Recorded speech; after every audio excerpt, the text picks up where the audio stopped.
G'day folks, Chris McLean back again, and in the studio today my guest is Nicola from Feeney Marketing, and they're celebrating 25 years in 2021. And they are marketers, they always have been, they always will be. It's the motto they live by, and after a quarter of a century of working with some of the most inspirational and some of the best brands in the business, they believe that highly creative and highly effective work should never be mutually exclusive. Love that positioning. Can't wait to get into this conversation. Nicola, thank you so much for joining me. Oh, good morning, Chris. Thanks very much for having me on the show. No, absolute pleasure. Great to connect and have you drop by and drop your 25 years of marketing knowledge on us here. That's it. Yeah, a lot's changed in 25 years. I mean, I started my agency in 2012, so 2002.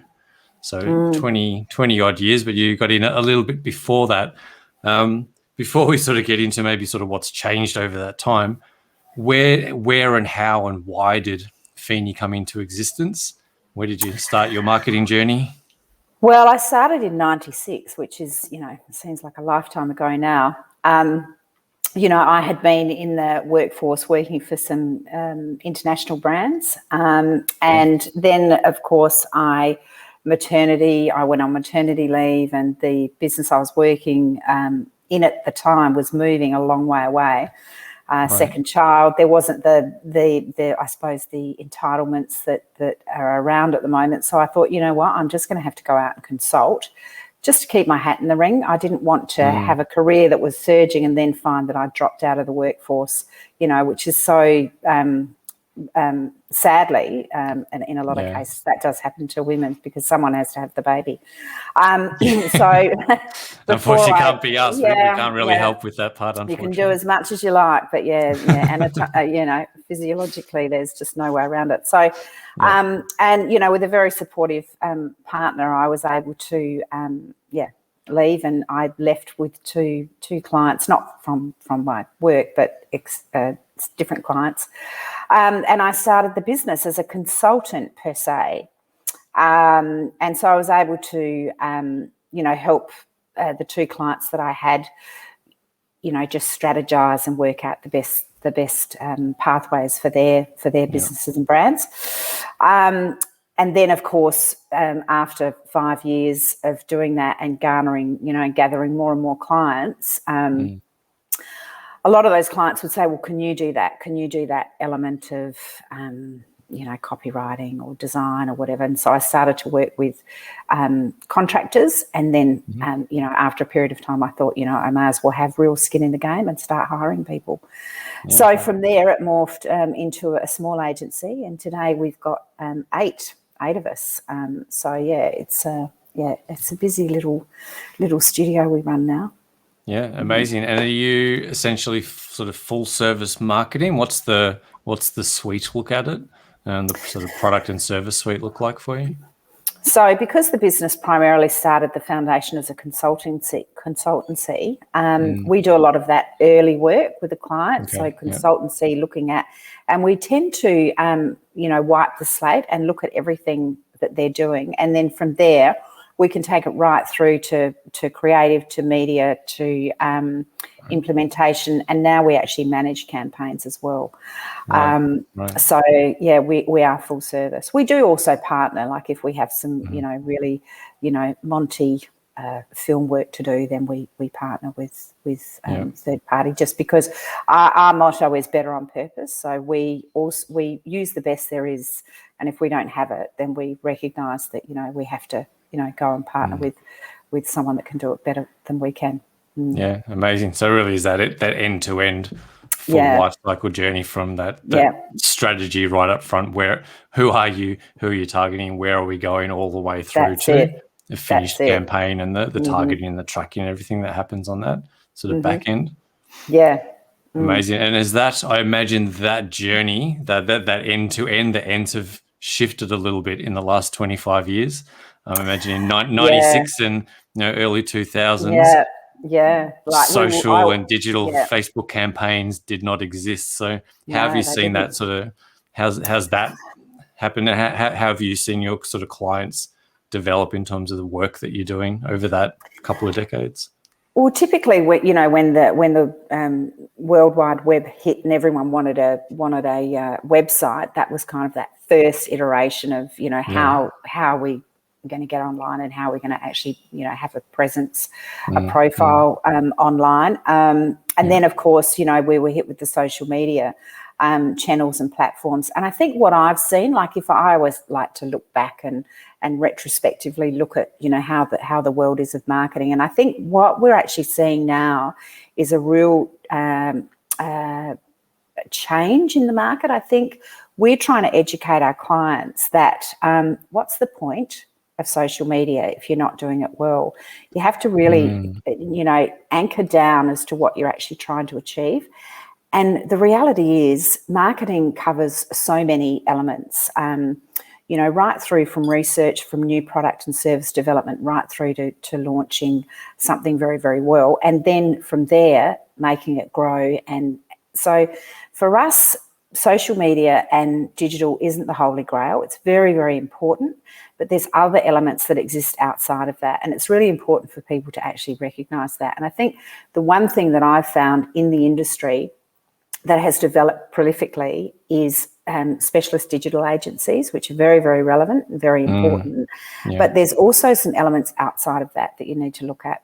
You do need to look at your total business, because in order for you to cut through on social media, you have to have a really good understanding of your business holistically. And we tend to work from an ethos of branding from the inside out.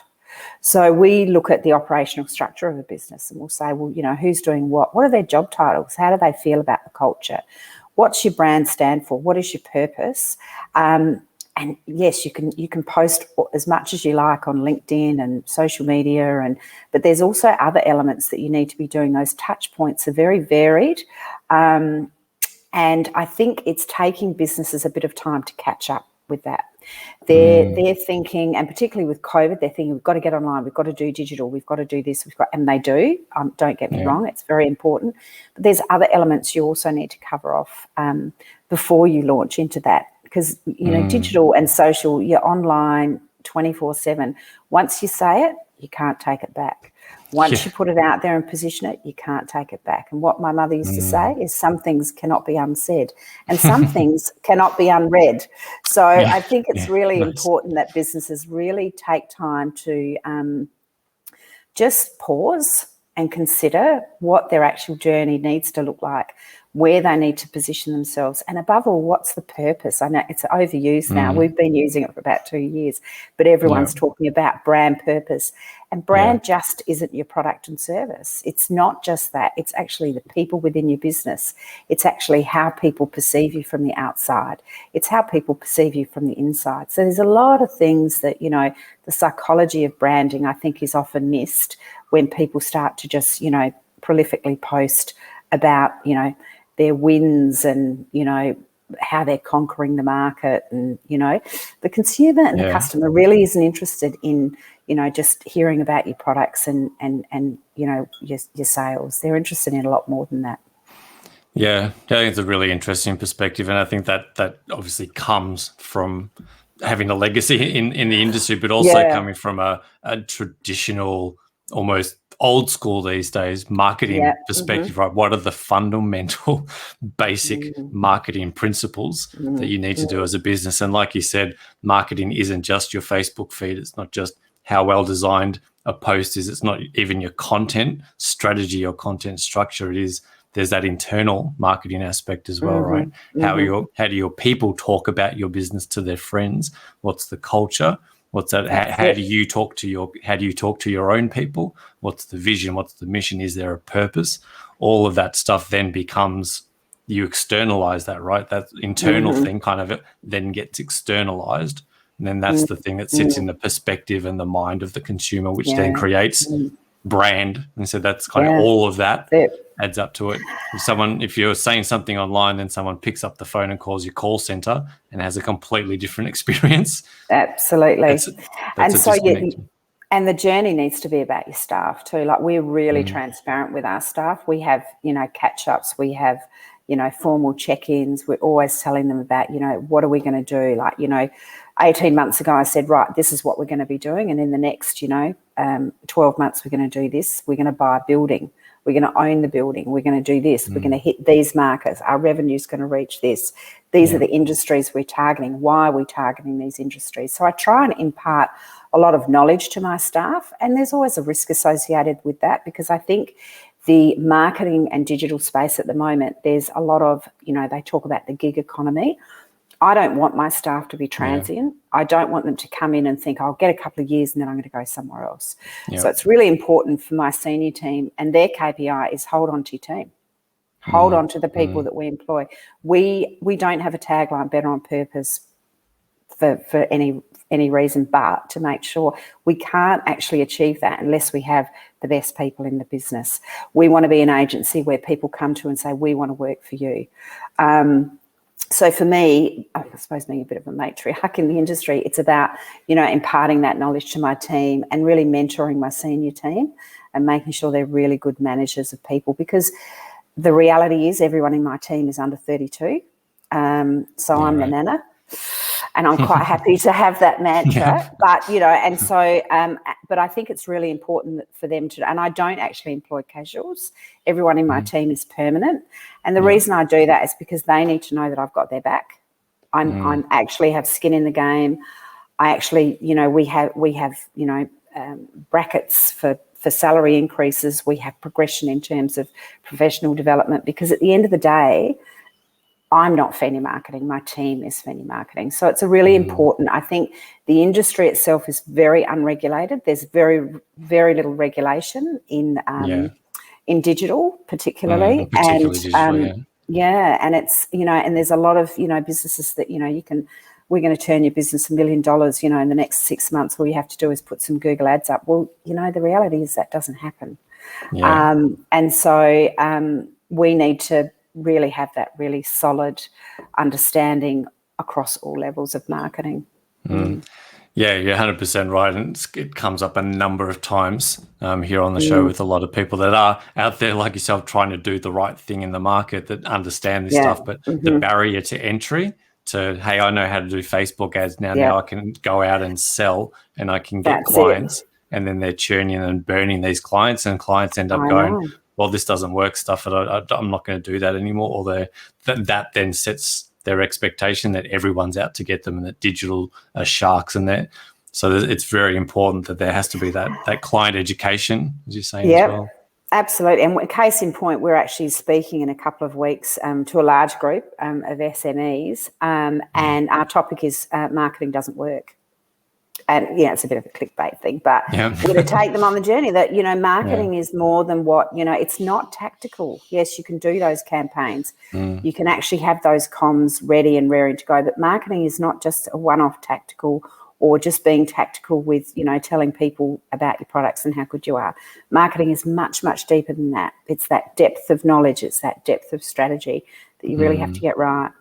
Yeah, it's a really nice perspective, actually. So that these people that are coming and saying, I'll get you on the first page of Google, I'll get you your website for $200. Just give me a couple $100 in Facebook ads, and I'll get you 1,000% ROI and 30 leads a day for blah blah blah blah blah. They miss that entire just foundational marketing principle, as you're saying. And I think the industry itself, it's not just the industry; it's also the clients and the customers out there who are looking for it. They don't understand. And one of my things is digital is not free.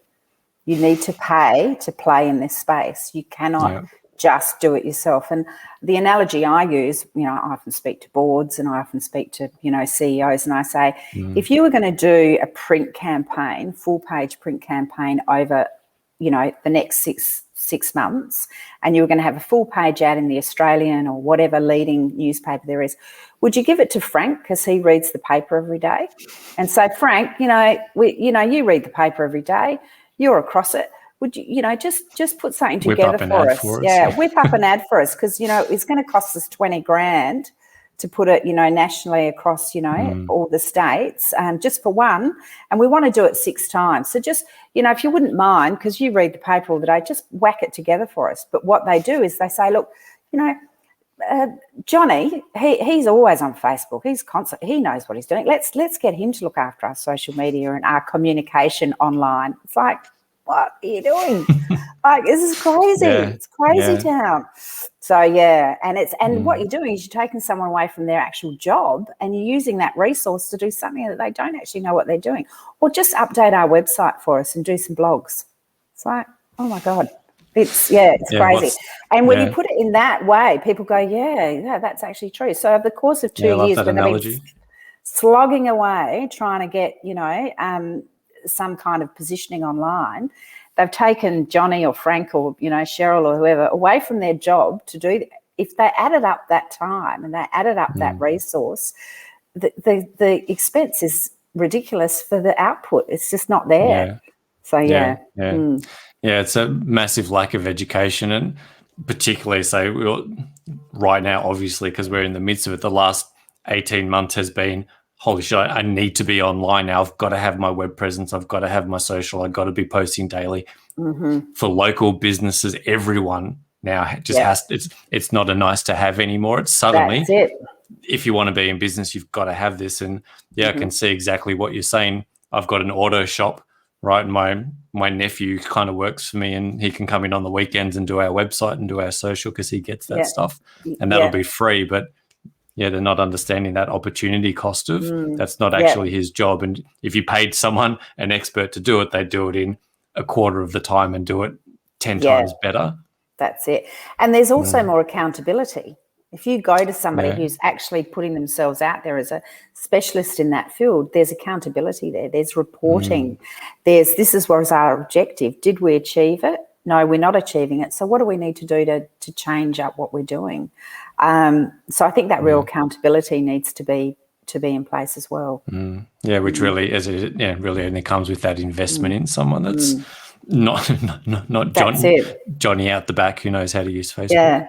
I mean, we had a client the other week, and they were talking about the estimate and the budget, and I said, it's like me saying to you, I'm going to buy all my bricks, but if you could just deliver them, and I'm just going to build my house myself.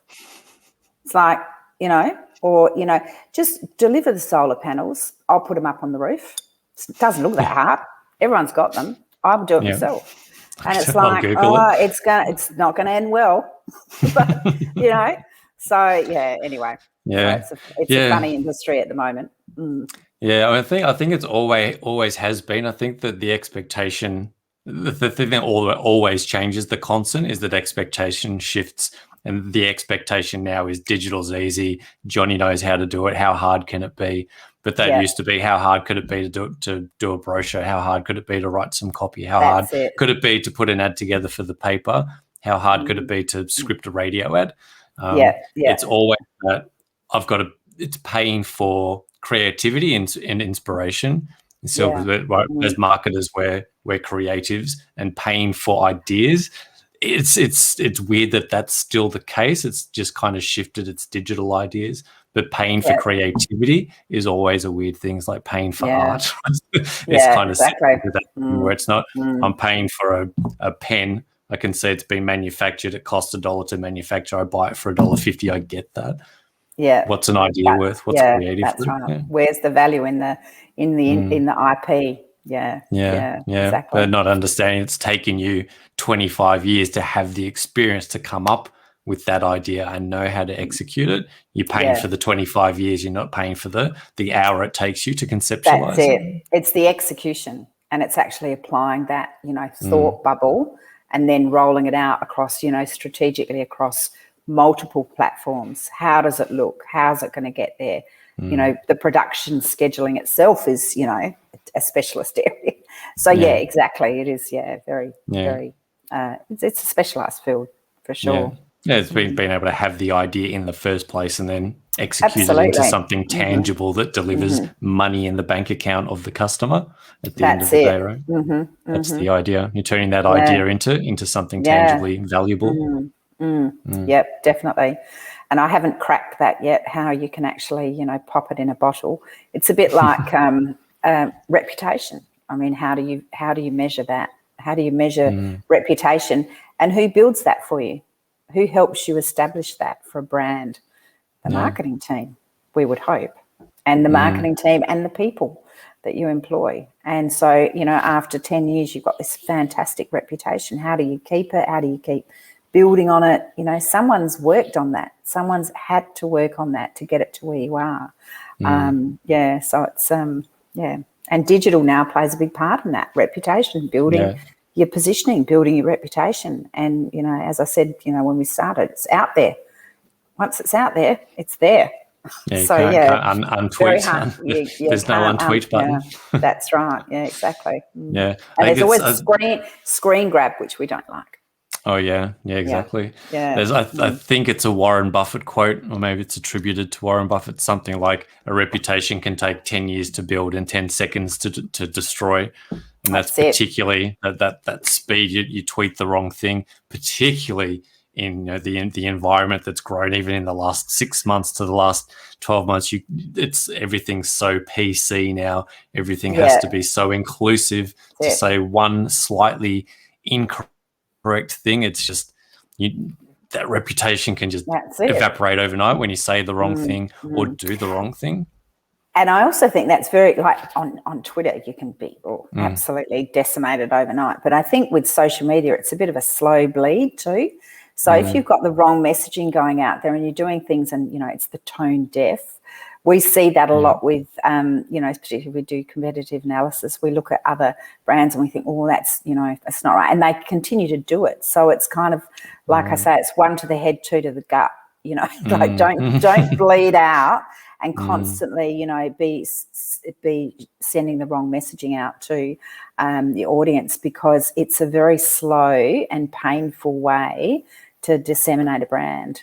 Yeah, because when social gives you that repetition, right? It's high repetition, a lot of turnover, a lot of content, and so if the message isn't right to begin with, and you know what, a lot of people don't comment on crappy posts. Like some will, but there's also a huge amount of people that don't. So you can be posting stuff, and you know, people will say, "Oh yeah, that's great," but there's a large majority that go, we don't like what you're saying. What you're saying is, you know, so it can be a very loose cannon if you're not careful. There's that silent majority that don't comment. I mean, you look at a post and you look at the engagement, you look at, this has gone to 1,000 accounts, 100 people have commented, still 900 people that have somehow seen it and either gone, that's, something's iffy with this. Yeah, and we've all done it. I see it and I go, ooh, and I just keep scrolling. But I'm not going to, you know, start to say anything. I just think, I'll unfollow.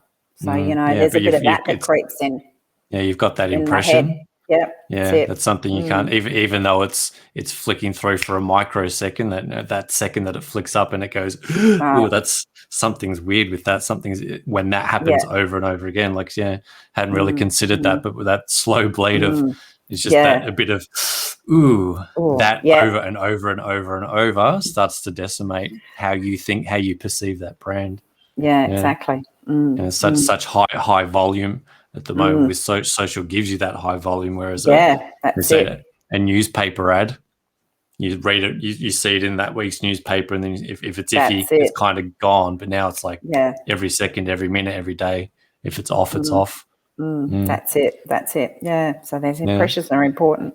Yeah. So what's the solution to that? I think I'm sure I know your answer, and we've somewhat covered it, but what is the solution to that for businesses?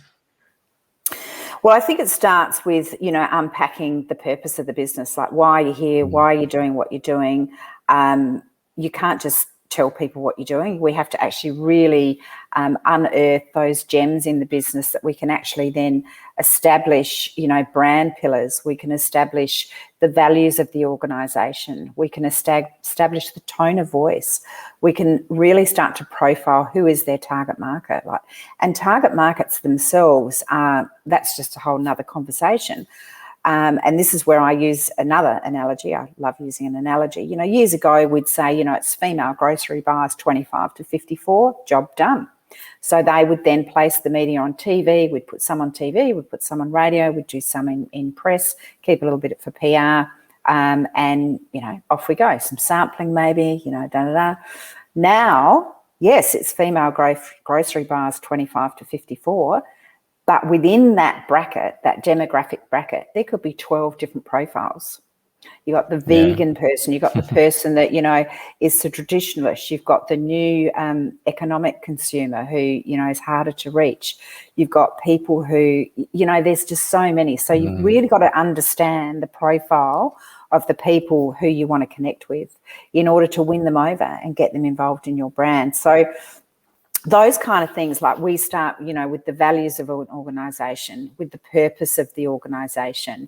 You know, what is it going to look like for you in 3 years' time, in 6 months' time, or whatever the, you know, specifics are, and how are we going to get you there? What are we going to do in terms of the whole strategic communication piece, and what channels, what media are we going to use, what platforms are going to be important to you, and talk about really engaging with those profile of customers that you've actually identified.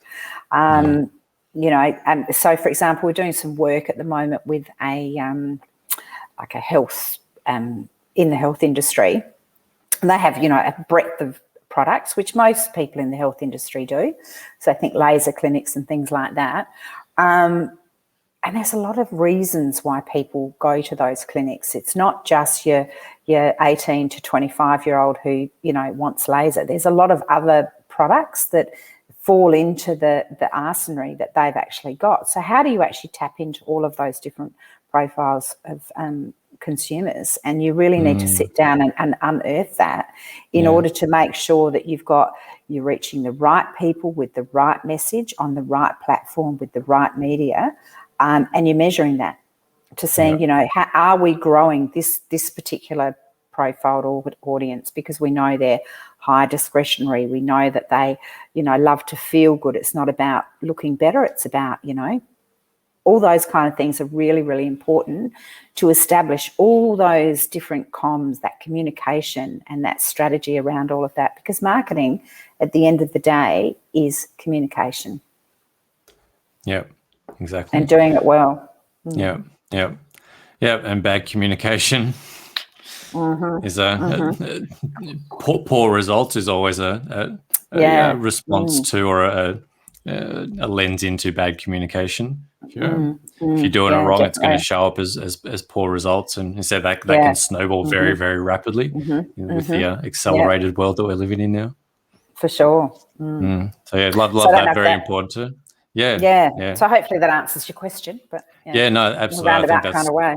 I think that's bang on, and that's exactly where people need to understand that marketing isn't just a tactic. It's not just a technique. It's not just one thing that's going to grow your business. That's it. It's understanding what is the entire ecosystem here, and who, as you said, you might have 5 different product lines, and each of those product lines might have a couple of different users under them, right? So targeting everything to one demographic, and then a psychographic, and then understanding also as you said, the context of the different platforms, right? A newspaper ad, a radio ad, and a Facebook news feed, and a Google search are completely different.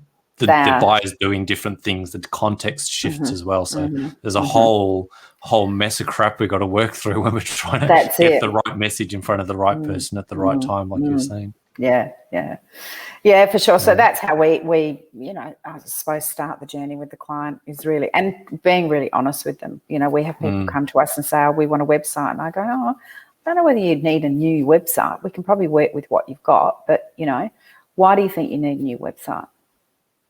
And then, you know, it's utter silence. Because, you know, we don't think it looks very well. The content's pretty good that you've got in there, but it's just, you know, let's have a look at the navigation. Let's have a look at, you know, putting some new imagery and some new content out there, and let's actually reach out, you know, build some other areas of it. You know, it's like a house. Sometimes you can renovate it really well, and you think, wow, that was pretty good. It's got some really good bones. So, I love that diagnostic approach. Right? It's just saying, what's the actual problem here? The problem, you think it's your website, but really it's your conversion optimization, or it's just that the product's just not a good fit for the audience. Changing your website's going to do stuff all for your bottom line, but let's maybe tweak that, but let's work on who you're actually targeting. Let's work on your online store experience, right? There could be something else that's causing the problem. And often it's brand identity too. So a lot of brands out there haven't actually revisited their brand identity in 5 or 10 years, and a lot's happened. Right. We've seen a whole new consumer group move into the buying space, and they're all digital natives. So if you haven't really assessed what your brand identity is across everything, so, online and offline, and, the younger, demo that's coming in are a lot less forgiving. If you go to a shitty website, you're going to take a lot to get people back, Yeah. Or if your mobile experience is rubbish. That's it. And we still see them. We still see those websites out there. We think, oh my God, really? You're living under a rock. Anyway. Yeah. So yeah. I mean, that's been a big shift, right? Is that the experience is so much of that's it. We didn't really talk about experience back in the early 2000s and late 90s. It was because there was still an experience and a user journey, but really now that experience is there's so many touch points, and that experience is so far reaching that it's and then that's the expectation, right? The expectation is that the brand ecosystem is experiential. I want to feel, I want to vibe, I want some energy from this.